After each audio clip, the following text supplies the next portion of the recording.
அண்மைச் செய்தியை தொடர்ந்து உடனுக்குடன் நேரலையை பார்த்து வருகிறோம். கோவை மாவட்டம் ஆனைமலை அடுத்த ஆழியார் அணையில் இருந்து 11 மதகுகள் வழியாக உபரி நீரானது தற்போது வெளியேற்றப்பட்டு வருகிறது. இதனை நாம் உடனுக்குடன் நேரலையில் பார்த்து வருகிறோம். ஆழியார் அணையில் இருந்து உபரி நீரானது வெளியேற்றப்பட்டு வருகிறது 11 மதகுகள் வழியாக.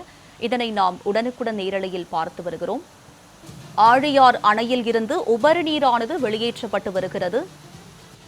இது தொடர்பான கூடுதல் விவரங்களோடு இணைகிறார் எமது செய்தியாளர் மாசிலாமணி. அவரிடம் விவரங்களை கேட்டு பெறலாம். மாசிலாமணி, தற்போது ஆழியார் அணையில் இருந்து உபரி நீரானது வெளியேற்றப்படும் நிலையில் மக்களுக்கு விடுக்கப்பட்டுள்ள வெள்ள அபாய எச்சரிக்கை குறித்தான விவரங்களை பதிவு பண்ணுங்க. உமா, தமிழகத்தின் பல்வேறு பகுதிகளில் தென்மேற்கு பருவமழை தீவிரமடைந்து வருகிறது. இதன் காரணமாக மேற்கு தொடர்ச்சி மலைப்பகுதிகளில் தொடர்ந்து மழை அதிக அளவு பெய்து கொண்டிருக்கிறது. இதனால் ஆழியார் அணையின் நீர்பிடிப்பு பகுதியில் வெள்ளப்பெருக்கு ஏற்பட்டு ஆழியார் அணைக்கு நீர்வரத்து அதிகரித்து 120 அடி கொள்ளளவு கொண்ட ஆழியார் அணையின் நீர்மட்டம் 115 அடியை எட்டியிருந்த நிலையில் கடந்த 2 நாட்களாக கரையோர கிராம மக்களுக்கு 2 கட்டமாக வெள்ள அபாய எச்சரிக்கை விடுக்கப்பட்டது. இந்த நிலையில் இன்று காலை 7 மணி நிலவரப்படி ஆழியார் அணையின் நீர்மட்டம் 118.65 அடியை எட்டியது.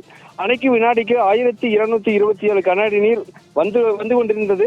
அணையின் பாதுகாப்பு நலன் கருதி உபரி நீர் வெளியேற்றப்படுவதாக அதிகாரிகள் தெரிவித்தனர். இதனை அடுத்து தற்பொழுது 11 மதகுகள் வழியாக வினாடிக்கு 1133 கன அடி நீர் வெளியேற்றப்பட்டு வருகிறது. இதனால் கரையோரம் பொதுமக்கள் எச்சரிக்கையாகவும் இருக்க வேண்டும் மற்றும் மாடு துணி துவைக்க ஆற்று பகுதிக்கு செல்ல வேண்டாம் என்று மாவட்ட நிர்வாகம் மற்றும் பொதுப்பணித்துறை அதிகாரிகள் எச்சரிக்கை விடுத்துள்ளனர். உங்களுடைய விவரங்களுக்கு நன்றி மாசிலாமணி.